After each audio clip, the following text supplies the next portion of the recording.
Hello, I'm Annette Young, filling in for Francois Picard on The World this week in partnership with The Daily Beast, the show where four journalists chew the fat on what's been making headlines in the last 7 days. With me tonight is Christopher Dickey, foreign editor at The Daily Beast, also Alyssa Rubin, a journalist with The New York Times, Sophie Janinet, a French freelance journalist and author, and Jose Manuel Lamarck, a senior correspondent with France Inter Radio. So thanks to all of you for coming in.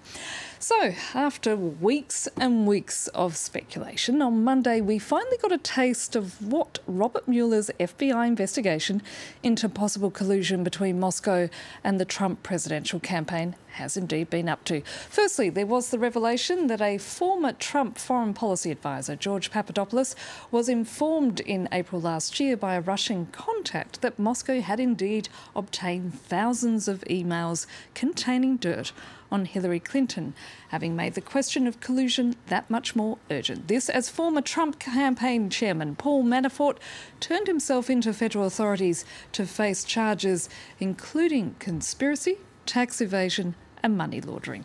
Christopher Dickey, this is still the beginning of a very long process, isn't it? Oh, yes, but we can see that Mueller is going to be turning the screws on a lot of people, certainly on the people we just talked about.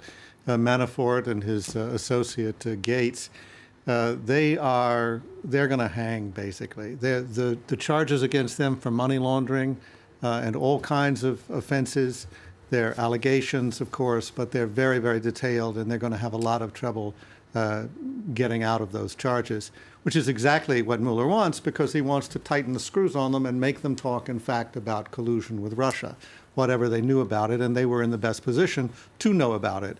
But the real revelations were with Papadopoulos, this relatively minor advisor to the Trump campaign, who in fact was in a key position to know where, as we say, a lot of the bodies were buried and a lot of the dirt is. And he apparently has been cooperating with the investigation.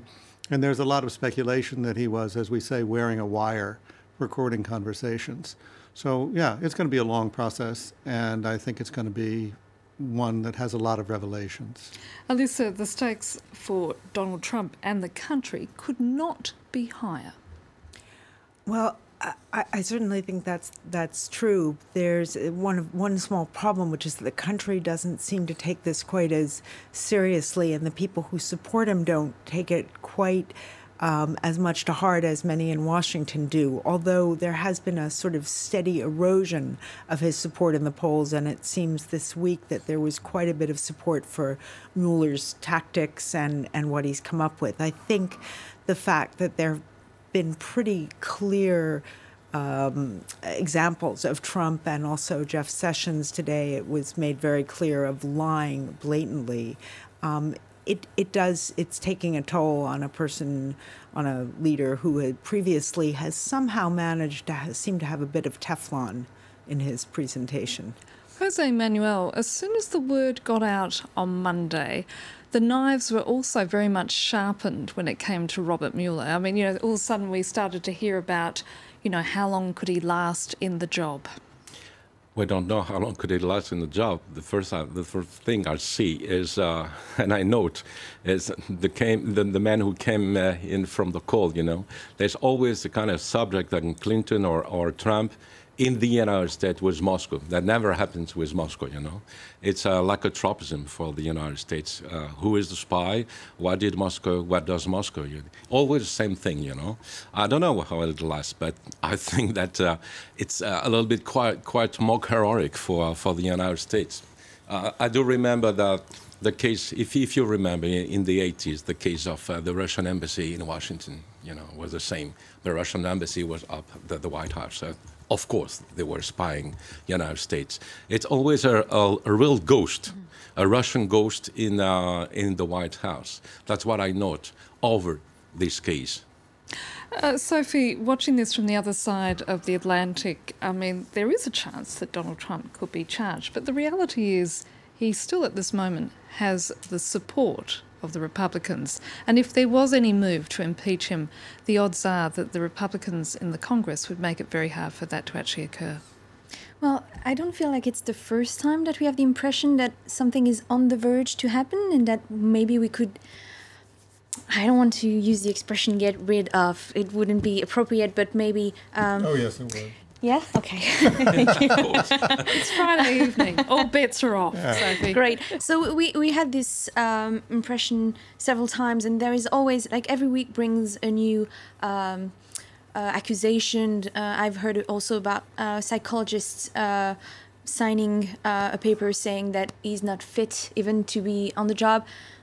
To be honest, like, I don't know what is going to actually make something happen, but it's a bit difficult to know if this is the case. In fact, what doesn't work in the United States in the White House? Is it with Trump or not Trump? We got always the kind of problem, you know, in the American policy like that, you know, always a kind of problem like this. Jose Manuel, I don't think we can compare Trump to practically any other president we've had in living memory. Your living memory or mine. I agree with you, of course. I don't think he's just sort of like business as usual. In fact, that's the whole thing. In fact, the people who really love him because it's not business as usual. And I don't think we're going to get rid of him anytime soon. We're certainly not going to get rid of him as long as the stock market continues to set records, as long as unemployment is going down, as long as the Republicans are getting their absolute key agenda pushed through, which is tax reform, huge reduction in taxes for the rich and for their base. And as long as people idolize Trump in his core, they love him. As long as there is a majority and a significant majority in the House that's Republican, and the House of Representatives, House of Representatives, and in the Senate, I think is ultimately they are the ones who would, in any impeachment scenario, have to make that vote. And I think that's a very, very hard vote for Republicans to take at this juncture. What happens after November next year is another matter. Jose Manuel, he couldn't pick a better time to head off to perhaps one of the longest trips ever made by an American leader to Asia, the other end of the world. Yeah. And so what? And so what? As you said, you've spoken about impeachment. That could happen, yes or not. Not going to happen. Never happen. So we'll go along like this for 3 years more. Yeah. It's a little bit dramatic now. No, he's very good at avoiding, though. So always avoiding, but always getting a problem. Well, he's always changing the subject, and in fact, the media is always letting him change the subject. We jump on tweets, we jump on one thing after another. He points to that shiny object over there, we run toward it. It's amazing to see how the media is manipulated by Trump, and very successfully. He is, at the beginning of the day and the end of the day, he's a showman. He's a television personality. He's a reality TV star. And he's running the country as if it were a reality TV show with relative success. As long as the economy is in good shape, and it looks like it is in pretty good shape, largely thanks to his predecessor. You're right. Then he is going to be invulnerable. Chris, still the charges against Manafort didn't actually mention any attempted manipulation of the 2016 election, did they? Well, yeah, but there's a confusion here. There is no question that the Russians tried to manipulate the elections in 2016. About that, there is no question, except when Trump speaks. And it's one of the most damning things that he does, because all of his intelligence apparatus, the people that he's counting on to fight wars against ISIS, to bring him intelligence about terrorism, to bring him intelligence about everything else, that whole intelligence apparatus says to him, the Russians screwed our elections every which way from Sunday. And he says, I don't believe it. I don't think it's fake news. It's phony. Why would he say that unless he felt directly threatened by that information? And maybe it's just his ego that he feels threatened, or maybe he feels threatened because he knows, in fact, that there was collusion. We don't know, but we will find out.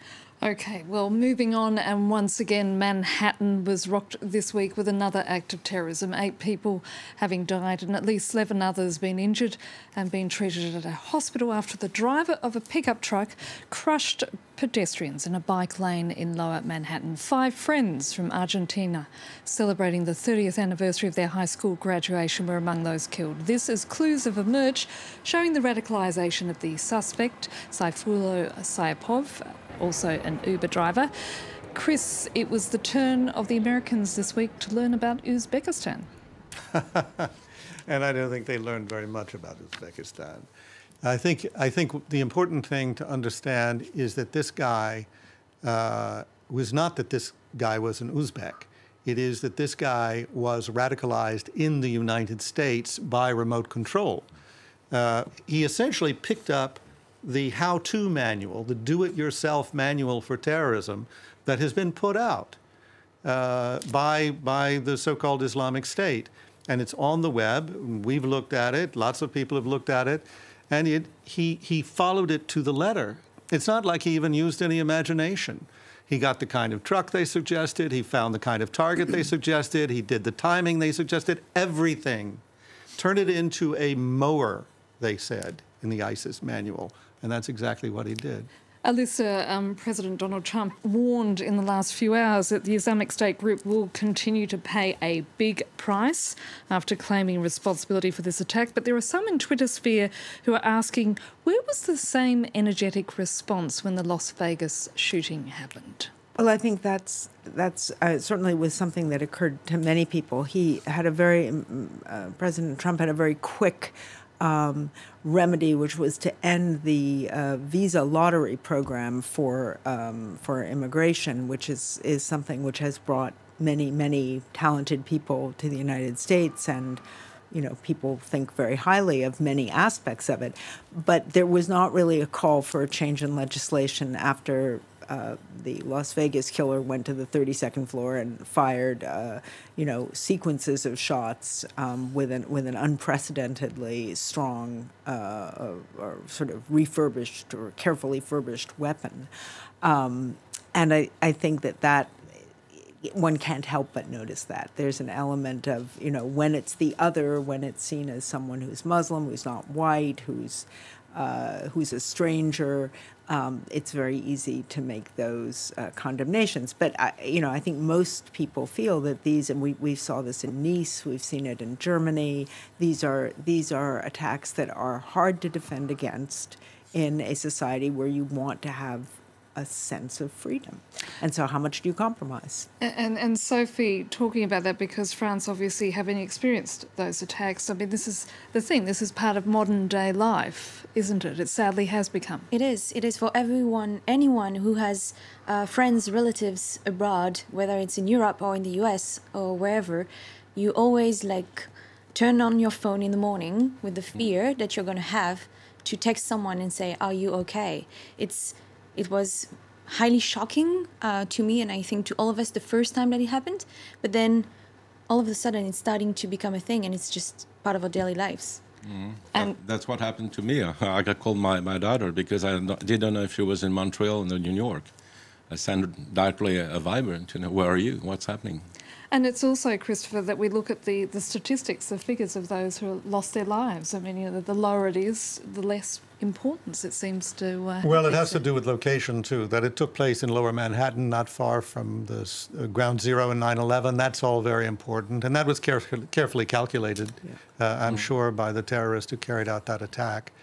On the question of Las Vegas versus this Manhattan atrocity, there were a hell of a lot more people killed in Las Vegas at the beginning of the month. This was at the end of the month, 4 weeks, and yet Las Vegas has largely been forgotten. Now, it was by far the worst terrorist atrocity besides 9/11 that we've ever seen. And people don't inform themselves. For instance, this visa thing, I wrote a piece about the diversity visa. In 1997, what would have been the worst terrorist attack America had ever seen, a plot by two men to do suicide bombing on the B train from Brooklyn into Manhattan, was stopped by a guy who happened to be in the same flop house with these people, who was in the United States on a diversity visa. Yeah, but So we'll just forget about that. Yeah, it's just... Because Trump built his whole political momentum on terrorism. Trump became president on the back of the murdered people here in Paris. And murdered people in San Bernardino. And we're going to have to move on, because sticking with terrorism, France this week, having lifted its state of emergency for the first time since those horrific November 13 attacks in 2015, It's been replaced with tough new anti-terrorism laws that grants police and investigators extensive powers to raid, detain and question terrorism suspects, making many special provisions permanent. This is what President Emmanuel Macron had to say earlier this week. We spoke about the fight against terrorism, which must be fought with constant respect for basic and fundamental freedoms guaranteed by the European Convention on Human Rights. It is in this respect that we have decided to end from Wednesday the state of emergency which went into place following the attacks in November 2015. Sophie, as a French national, I want to ask you once again the debate raging on that fine line between ensuring safety for all citizens, but at the same time treading very much on civil liberties. Civil liberties, civil freedom, civil rights. I just think that there is a problem when a lot of alarms are ringing, when you get informations like warnings from even UN reporter saying that this type of law is actually depriving citizens from their freedom, and by doing that encouraging some kind of violence that could lead to more terrorism, because the first people who will be in trouble because of this new law are Muslim, just like we were talking about in the US. So they will be targeted. They will be the first one to be checked by the police on a regular basis for no reason, and they will be the one encouraged to, get radicalized again. So I don't think that going from a state of emergency that is supposed to be made to be on a short-term thing to go to making the common law something about restriction of civilian freedom isn't a good thing. Christopher Dickey, very quickly, I mean, one of the parts of this new law is the creation of a new anti-terrorism task force. One thing that emerged during that horrific night and the subsequent terrorist attacks afterwards is the fact the left hand didn't know what the right hand was doing in France. Well, this is always a problem, that you've got different intelligence apparatuses that sometimes talk to each other and sometimes don't. And in a moment of crisis, when they're all supposed to come together, they don't do a great job, but they have to come together long before the moment of crisis to keep it from happening. That's the whole point. Whether you have a state of emergency or you have the new anti-terror law, it all has to be oriented toward preventing terrorism, not prosecuting people after the fact. And that's a very hard thing to do.